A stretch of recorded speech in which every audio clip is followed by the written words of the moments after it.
Greetings and welcome to Legacies of Wavryn, Lore of the Endelment. This will be chapter 31 of this reading.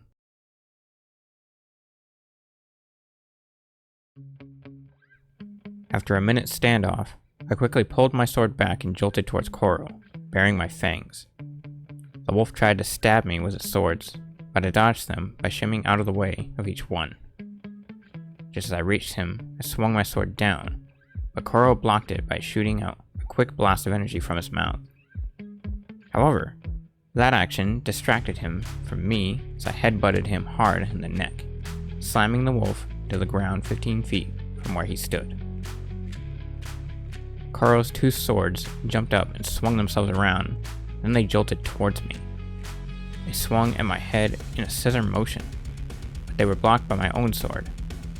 That, his swords and mine started to clash on their own, trying to outmatch one another with power, speed, and durability. The wolf quickly stood up to jolt over to me and headbutted me in my head, which I used to brace him back from throwing me into the ground. Amazingly enough, it was hard to see his movements, almost like he was teleporting.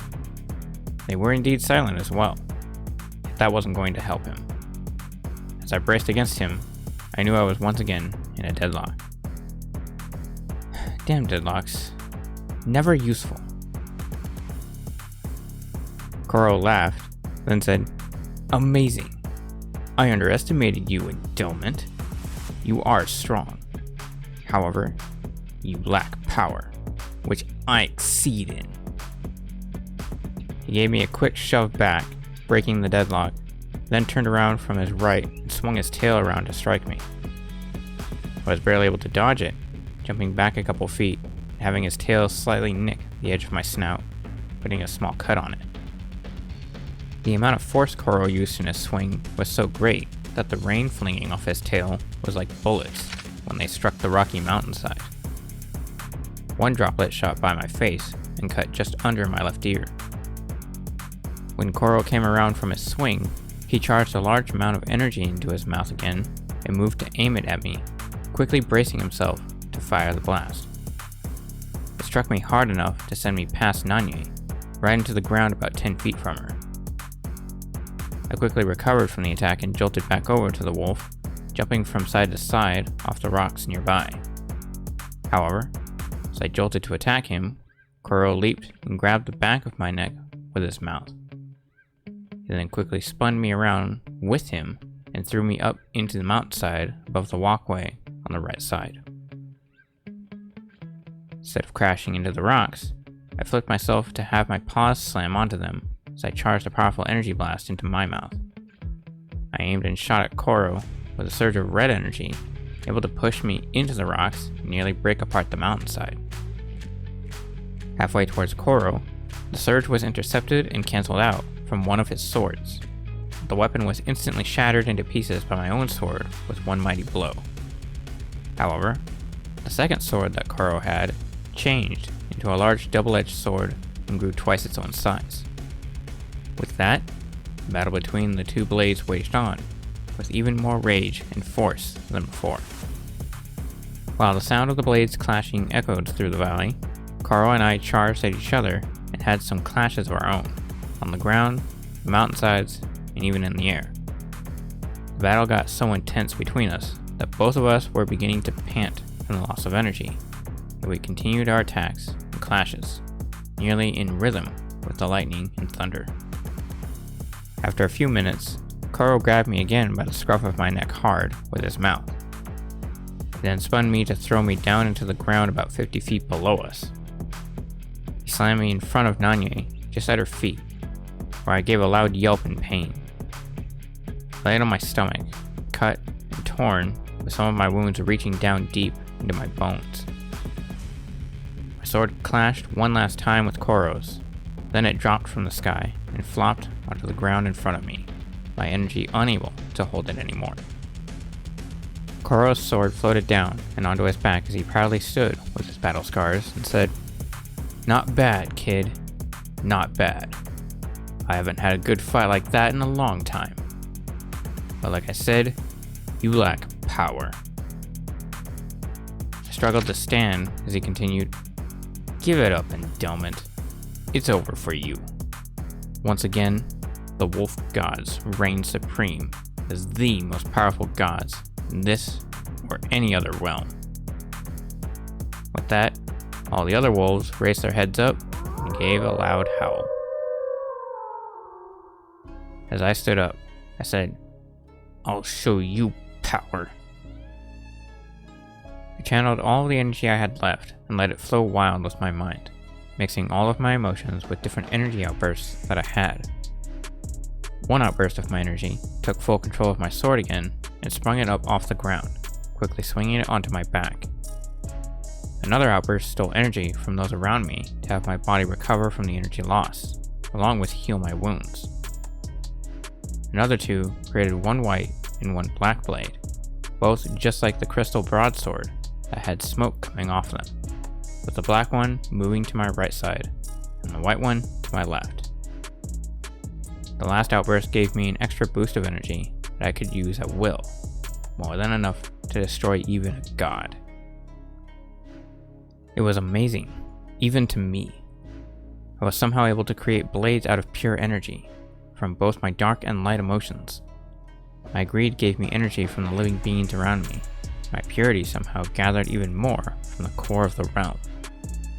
I don't know what it was, but I believed my quick thinking and rushing thoughts grasped the crystal sword and made it far stronger and faster than it was before. Standing from my beating, Koro and his students looked over at me in fear, while the master himself said, "No! How is this possible? How can you still be standing? No mortal can be stronger or more powerful than a god. It's not possible." I glared over at him with great anger and viciously said, "Looks like you've lost, Kuroto." I swung my castetic crystal sword at Koro as hard as I could, slamming it into his sword as he used it to block the attack. But even so, the wolf was pushed back about 3 feet. I then moved my head with the sword, as if I was holding it in my mouth, and swung the blade around to strike Koro's sword. With each hit, I swung faster, and after about 20 strikes, the wolf could only hold his blade up in defense, no possible way of being able to counter with an attack of his own. I swung my head down one last time, swinging all 3 swords from different angles at Koro and shattering his final sword on impact. I moved my crystal sword back onto my back, while the other 2 raised themselves up high and aimed the tips of their blades down at the wolf. I channeled nearly all of my energy with dark emotions into one final attack, as I said, "Only I can reign supreme here, Kuroto.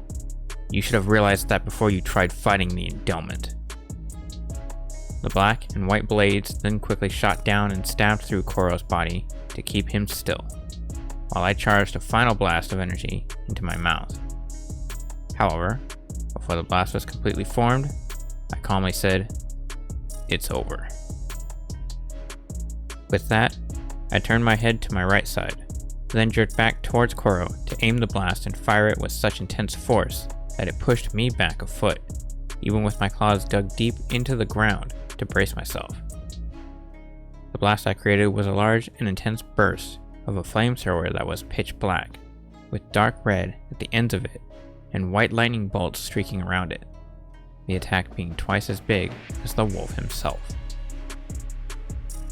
The flame obliterated Koro and the 2 swords on impact, where I stopped the attack and stood slightly hunched down for a few seconds. Afterwards, I swung my head up and gave a long howl that was able to echo for miles through both the valley and the mountains. At the end of my howl, one last random burst of energy formed to create a symbol, one that was very familiar to my eyes. It was the same image as my wife's pendant, shining black for a moment, white for another moment, then faded out as it was dark gray with blood red sparkling throughout it.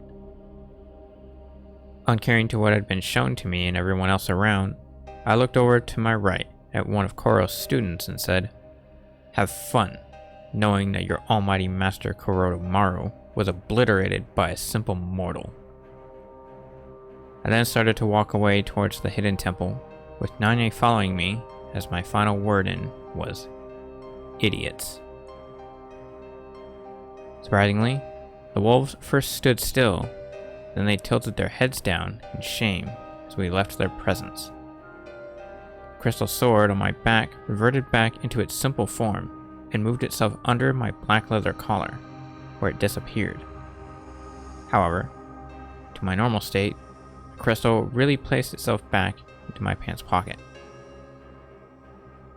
Nanye moved to walk at my right side and said, "That was amazing, my lord. Simply amazing." "Indeed," Surfric agreed. "No one I know, even when they've trained all their lives with Abyss and Bliss, could ever use both powers at the same time." "Indeed, brother," Wardrick complied. "Zaec is definitely a most powerful being." "It was nothing, Nanye," I said. "It was just a fluke." "But you're the Endelment." "A fluke, Nanye. I got lucky enough to outsmart him. That legend doesn't exist." "But doesn't?" I barked. After a few minutes of us walking, Nanye asked, "What was with the symbol?" "No idea." "Well, even so, aren't you gonna change back to your normal self?" "Not yet," I replied as we neared a large and ancient structure. "In fact, I'm gonna stay like this till we get home. I may itch real badly, but I want to keep myself secret a bit from all the humans once we get there." Before we could reach the large construction, we stopped at a large canyon that separated us from the ancient structure. Then I looked up at Nanya and asked, "Can you use your powers here?" The Abeki closed her eyes as she sat herself down on her legs to meditate. Then after a few seconds, her ears bent down and she said, "No, and I don't get why." She then opened her eyes as her ears moved back up to look down at the canyon and said, "I can use most of my powers when I'm in the grassy fields that the mountains enclose, but I can't use anything when I'm even near them. All I can do is shrink myself." I looked at her, confused, and asked, "Shrink yourself? What the hell do you mean by that?" Nanya used one of her right claws to cut open a small wound on her left paw. Then she took a drop of blood from herself and licked it off as her wound healed back up. Her body then indeed shrunk down to the size of a normal husky dog, where she also stood on all four of her paws like a normal canine. I continued to stare in confusion and asked, "That's what you call shrinking yourself?" "Yeah. I'll stay like this till the next 3 hours pass and my body changes back on its own. Or I decide that I don't want to be like this anymore. It's something all Abekis can do." "Huh. Interesting." Nanya then sat down and said, "Hey, wait a minute." She quickly raised her front left paw up to point at me for a second and asked, "Can't you use your powers here?" "Well, I haven't quite figured out how to fully control the godly powers that I apparently have. I just figured that I had always been using them throughout my whole life. Turns out they were locked away, for some weird reason, deep within my soul's emotions."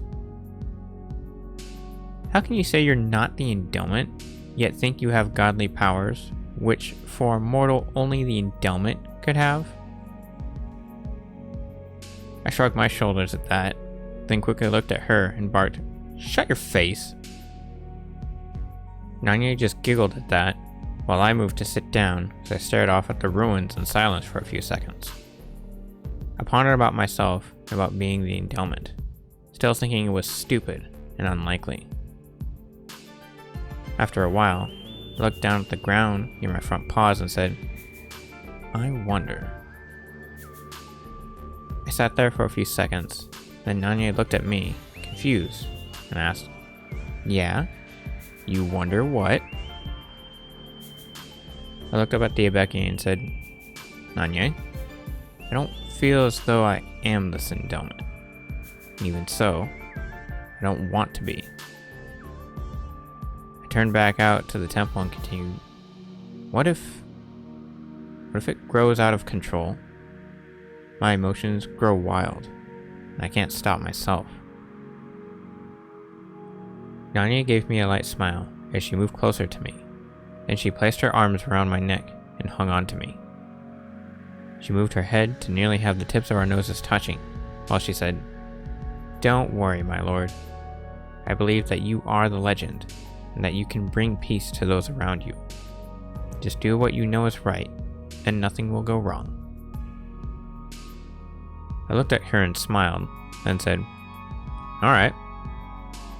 I stood up with her and said, "Brace yourself." "What?" I grabbed the back of the Abeki's neck and lifted her up, getting her to lightly yelp as she curled herself in. I pulled her back, then quickly turned to fling her over the canyon to the temple. She landed on the other side unharmed, yet rolled for a moment before getting back onto her feet.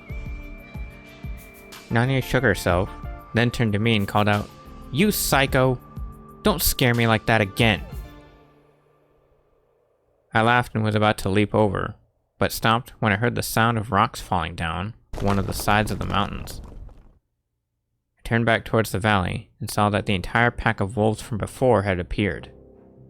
Each wolf was once again baring its fangs as they snarled and slowly crept towards me, now more furious than ever. "Ray," Nanya called out, "don't fight them. Just get over here."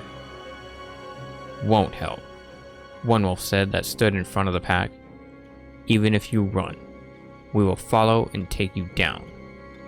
We're going to murder you for killing our master, Endelment." I grew angry as I was forced to stand against them, just at the edge of the canyon, and asked, "Having killed your master, what makes you think you can take me, be it on your own or with your colleagues?" "Shut up!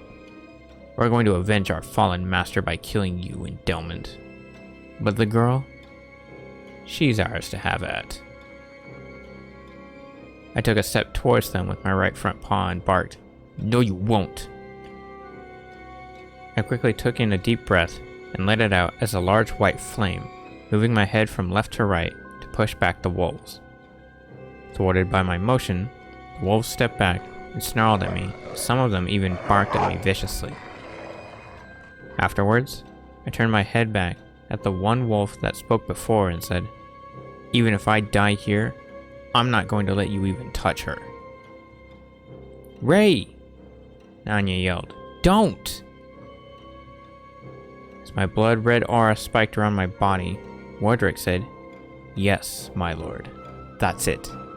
Combine your powers with your emotions." Cedric then added, "Show them what true power is. Destroy them. They won't be missed." My aura expanded out about 2 feet as my fur somehow went dark gray, with the ends being blood red. I gave a light smirk and chuckled and said, "Bring it, mutts." Flames from my previous attack started to fade away as a few of the wolves went to jolt for me, tackling me and pushing me over the edge down into the canyon.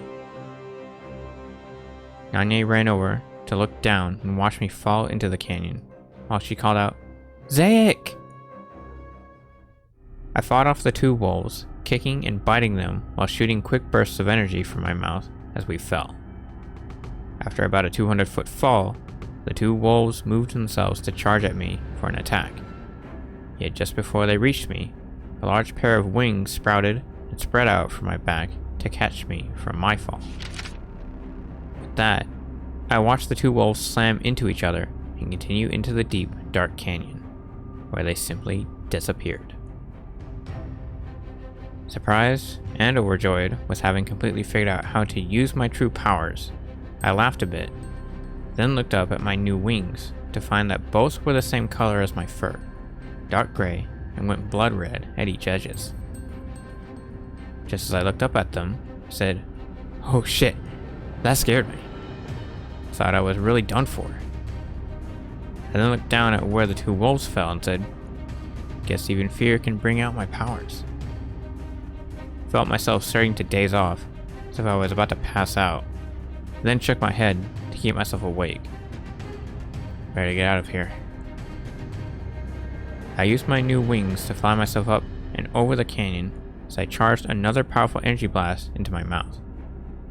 I spun around once to turn towards the rest of the wolves in that worthless and disgraceful thing of a pack, who stood at the edge of the cliff waiting to see if I was really dead, and aimed my attack at them. "Sun Kai!" I shouted. The huge surge of energy I shot blew away both them and a large chunk of the ground they stood on. After that, I floated down to the ground to stand at Nanye's left side, continuing to look at where I had blown away the wolves. I laughed, amazed at what I had just done, then acted a bit childish as I yelled, "How's that for a lack in power?" I then looked over at Nanye and asked, "Did you see that?" However, when I looked at the Ibeki, I quickly noticed and was surprised at her expression towards me. She stared at me, terrified, while her ears were bent back. In her fright, Nanye softly said, "Please, Ray, calm down." I smiled and said, "I'm fine, Nanye. It's okay. It's not like I'm going to go off on a rampage or anything." I then looked back out towards the valley, realizing what I had just said, and continued, "Although..." "Enough!" Cervic roared, causing me to get a severe migraine, while somehow making my ears hurt with a loud ringing going through them. I quickly dropped to the ground and bent my ears back, covering them with my front paws, as the sound and my headache continued. While doing so, Cervic yelled, "Like many of my fallen, lost and exiled students before you, your insolence will get the better of you if you don't stop what you're doing right now. You must heed yourself, Endelment, and let your soul relax. Calm yourself." As the pain and irritating noise continued, Wardrick calmly said, "Brother is right, my lord, and you are wrong. For you see, as the Endelment, your emotions control your greatest of powers. But you must understand that, if you use them too much without proper training, you will fall into a state of insanity with an uncontrollable rampage, which can very much affect all of that around you. So, by all means, please stop what you're doing and calm yourself." Nanye took a couple steps away from me as she watched me suffer, while I listened to Cervic and Wardrick speaking to me. Afterwards, a rose that looked just like the one I had picked out and lost grew in front of me and bloomed twice as big from before. It also had a slight sparkle of dew on it, with a fresh and clean aroma. Staring at it, my body felt a relaxing chill on the inside, while my thoughts settled down. I continued to stare at the rose with a calm expression as the noise in my ears faded away and Nanye moved back over to me, feeling safer to be near as she realized that I was settling down. She continued to look at me, still slightly scared, as she asked, "You okay, Ray?" My wings dissolved into bits of energy that vanished into the air, starting at the tips and moving to my back, while my fur changed back to its natural black and white color. At the same time, I quietly said to myself, "Such a beautiful rose." Just as I said that, the rose quickly reverted itself back into the ground. Then I blinked my eyes twice and shook my head to recover from being hypnotized. I stood up and looked over at Nanye and gave a light smile as I replied, "Never better. You?"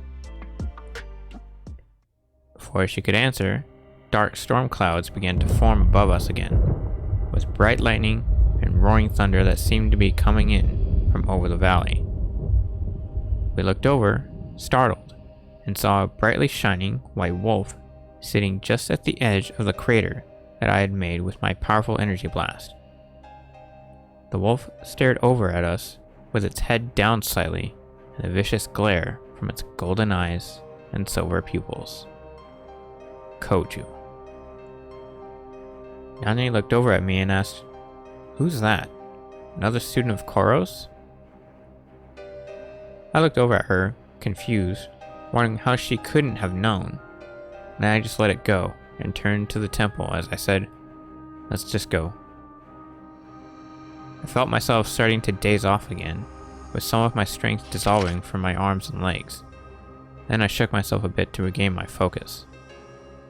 Afterwards, I said, "Damn, I feel like I'm gonna pass out again." Survik laughed at that, then said, "A simple side effect from using new powers without experience, my lord. It'll pass soon."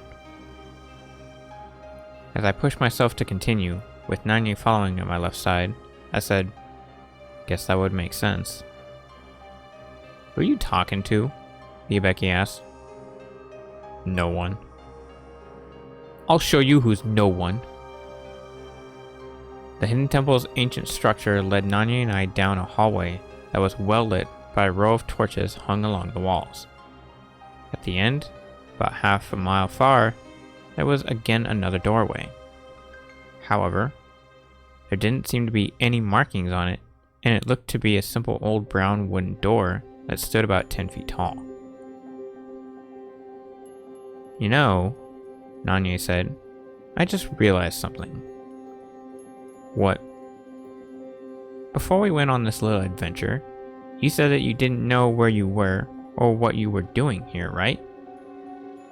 "Yeah." "That said, you didn't know of your true powers at that time. So that means you don't know how you got here, right?" "Yeah, I do. I just got knocked out, and now my soul is here." Nanye laughed at that, then she looked over at me and said, "You know, you're kinda cute when you act dumb." I growled as I glanced at the Legacy, who laughed as we continued towards the doorway at the end of the hall. After a few seconds, Nanye calmed herself back down as she said, "What you said was very stupid.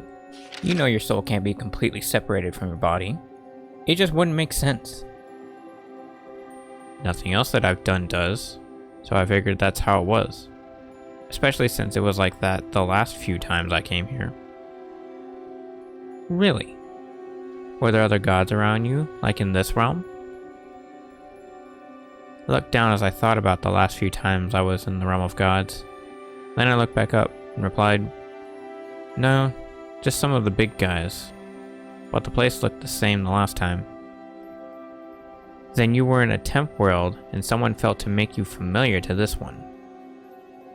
I then looked over at Nanye, slightly confused at what she had said, while she continued, "I know of that world. It's a place in the realm of gods that allows gods to communicate with those that are outside this realm, hence mortals. But of course, we have to be unconscious in order to use it in their realm." We both then looked forward as she said, "But you arriving here unconscious is still strange. How you managed to pull that off, I'll never know." My ears twitched at that, and I stopped about halfway through the hallway, then looked back over my right side to see Koju sitting at the entrance staring down at me. Nanye took a couple more steps forward, then stopped and turned around to look over at me as she asked, "What is it?"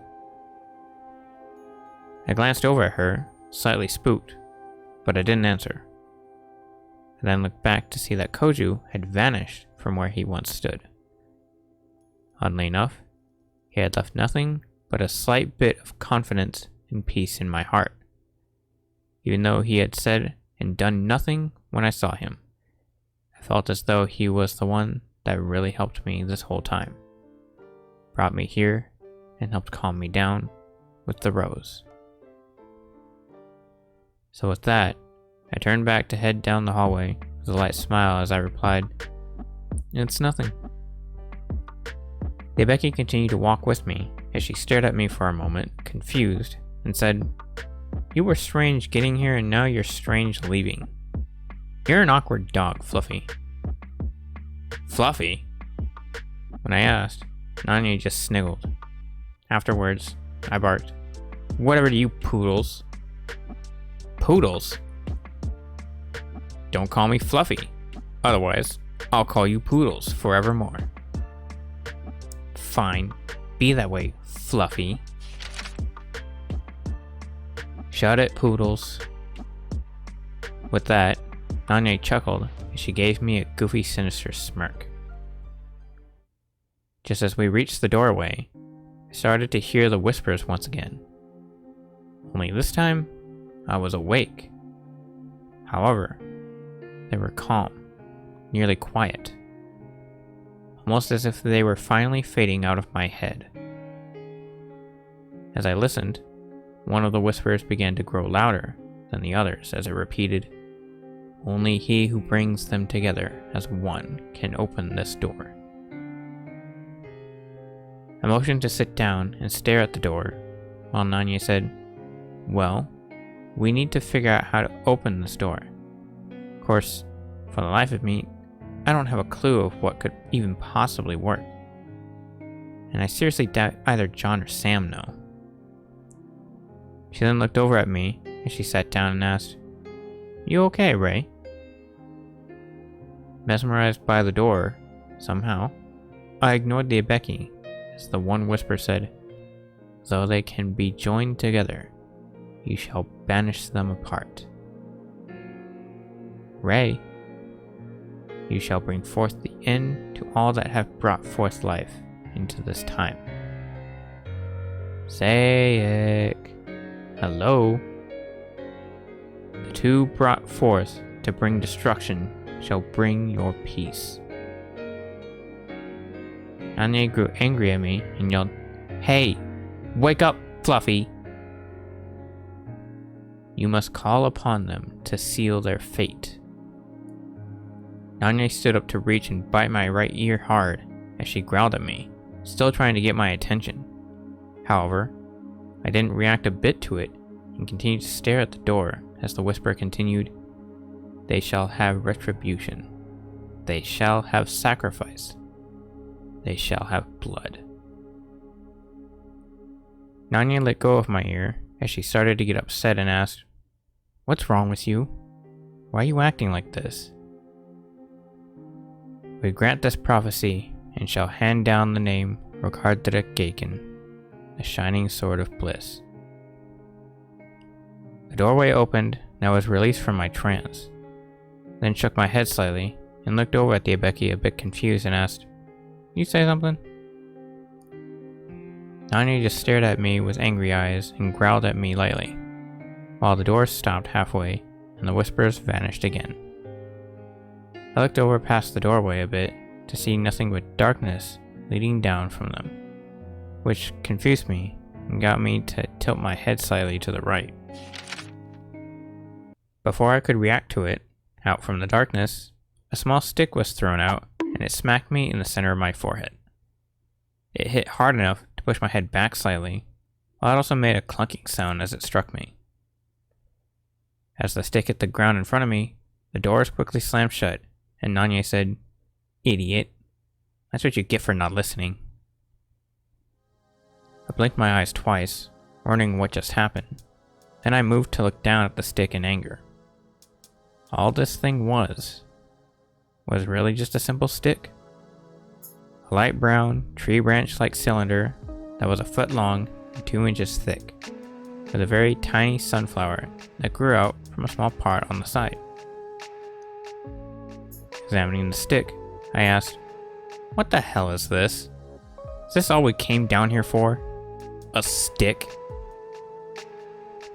Nanya looked at me, confused again, and asked, "What? You don't remember?" I looked over at the Abeki, still angry from being hit with that damn stick, and replied, "No. Why? What happened?"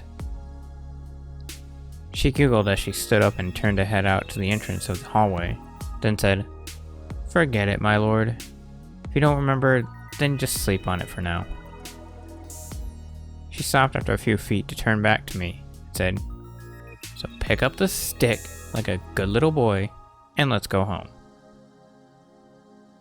I growled as I turned back at the stick and said, "I'm not a dog, you know." Nanya again began to head out as she said, "You are to me, Fluffy." I growled at that, while she continued, Come on, let's go. Whatever, I quickly said, irritated, turning back to the stick as I reached down to pick it up with my mouth. As I walked away from the doorway with that damn stick, one last whisper said, "Return from whence you came." Nanya waited for me at the end of the hallway with her tail wagging. Then when I walked up, she asked, "Notice anything strange?" I stopped to look out through the doorway. She said it was just white. No cliffs, no mountains, nor even a sky. Just white. I tossed up the stick to have it balance on the tip of my snout and sarcastically replied, "No, not at all." I then smiled as I glanced at her and continued, "Poodles." Nanya smiled as I quickly pushed the stick up to toss it in the air a bit, then grabbed it back in my mouth just as I headed into the blinding white light, which turned out to be a portal. Heading through, Nanya followed in after me to find we were on Earth.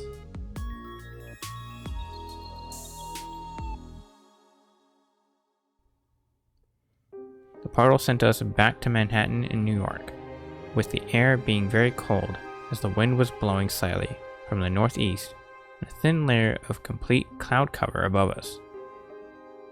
The portal had sent us just outside Central Park, near the east side, and disappeared behind after we had stepped through. The humans seemed as if they were getting ready for one of their ridiculous seasonal holidays. It had something to do with brown, orange, red, and yellow colored decorations, with fake turkey hung everywhere. I hate human holidays. Completely pointless to me for them to have even a single one. I also noticed that there were more Kexans, Kexins, Alikans, and even some Hirogas walking around, all acting normal and being friendly with the humans. I looked around, confused, then dropped the stick from my mouth and asked, "What the hell?" "What's up, Fluffy?" Nanya asked. "Quiet, Poodles," I said as I picked the stick back up. I turned to walk back towards the hotel my friends and I were staying at, while I said, "I don't expect you to understand." Walking out of the elevator, I placed the stick down on the floor and changed back into my normal self, even without my wolf parts, since I was getting irritated with how much my ears and tail were itching. I knelt down to grab the stick with my right hand, then stood up as Nanya shook herself to change back into her normal form as well. I motioned to head over to my room, putting the stick in my coat and pulling out my glasses again. However, Nanya quickly grabbed my left wrist with her right paw to stop me as she giggled. As I looked back at her, she asked, "Does the name Fluffy really irritate you, Ray?" Bluntly, I replied, "Yes, so stop it." "Oh, come now. I was just being funny." "Even still, I would rather hear it from Serena than you. At least I can bear it with her." "Oh? So I see." "Don't go about thinking anything dirty about that." "Too late," Nanya quickly and happily responded, moving to hold my right arm. After a few seconds, I looked towards her and said, "Let go of me, please. Serena's already gonna bitch at me for being gone for so long. It'll only make things worse if you're holding any part of me as you're walking through that door." Nanya let go of me and she said, "Sounds like she's a mean woman." As we started walking towards the door, I said, "She can be sometimes. And there's no escaping it once she gets like that. Best to not provoke it too badly." Not like I would make things better. Just as I got to the front door, I reached for the door handle with my right hand and quickly swung the door open in anger, striking it against the bracer on the wall. Walking through, I yelled, "What the fuck's up with the mixed races walking around?" "You don't call that provoking?" Nanya asked as she followed behind me. I entered the room to see Amber and Jewel on the left side couch, both watching TV without so much as a hello. Wolf and Blight were sitting on the right side couch watching the TV as well, with Blight floating a few inches over Wolf's right shoulder. Vincent was near the front door, barely being missed by it swinging by, and Yojin was at my desk with his feet raised on it as he leaned back in my chair, sleeping. Though I didn't see her, I assumed that Serena was in the kitchen. Not one of my friends or family moved when I busted through the room with my fake anger, just stayed right where they were. Of course, I was just messing around, and they probably knew it. But still, they should have at least glanced over. I walked over to my desk and slammed my right fist, not only to wake Yojin, but to make everyone else jump a bit. Then as they all looked over at me, I barked, "What the hell's going on around here?" Yojin calmly looked up at me and said, "Sup, my nigga?" "Where have you been, dude?" Amber asked. "You've been gone for over 2 months now." "So?" I asked as I looked over at the half-blood. "What of it?" "It's Monday, turkey season. Better get to hunting, Tex." Everyone, except Nanya and I, laughed at that. Then I barked, "Shut the hell up." Shockingly, I noticed Fox lying on the right side couch, napping on Wolf's lap as Wolf gently pet her. I was about to say something as everyone turned back towards the TV, but stopped when Nanya tapped my right shoulder to get my attention. I looked over at her and calmly asked, "Yeah?" She pointed down at the floor just below the entertainment center in shock, which wasn't surprising with what I too saw. I looked over and found Kalita having a stare-off with Shadow, who was in a somewhat large fox-like body. I pointed my left finger at him and yelled, "What in the creator's name are you doing here?" "Having a staring contest," Shadow calmly replied. "This match has been going on for about 5 hours now. We got really bored in the past 2 days." "How the hell?" Light asked. "How did he do that without his normal body?" She went silent for a moment, then said, "Oh, wait. I know." "What?" I asked, lowering my left hand. "Damn it, Zaec. Since you used Shadow's soul to enhance Ricard, you basically gave Shadow a new body to control that isn't bound by the laws of gods. Now he can do whatever he wants." "Not exactly," Wardrick corrected. "Contrary to how only the Endelment can control the apocalyptic blades, Ricard Enzar and Ricard Dedekaken, only my lord can truly use Ricard Enzar the way he wants to. So whatever Shadow does with it won't mean anything. All he can do is change its form. Nothing more." "Great," I said, irritated. "Just what I need. More idiots. On a Monday, no less." "Shut up!" Cervic, Wardrick, and Light simultaneously barked in my head. I glanced around the room and said, "Someone better start explaining something to me, or I will bitch slap each and every single one of you." Of course, none of them said or did anything. They just ignored me. Figures. I first swung my arms up annoyed, then motioned to the kitchen for a soda. I stopped when I noticed at the center of my desk the rose that I once made. The rose sat in a small black pot with white dirt in the center of my desk, which I had somehow missed earlier. It was perfectly intact and had sprouted 3 more roses from the dirt it sat in, somehow giving off a soothing, shimmering sound. As I stared down at the rose, surprised that it was here, I heard a familiar voice from the kitchen giggle. Then it asked, "Aren't you gonna introduce her, Papa?"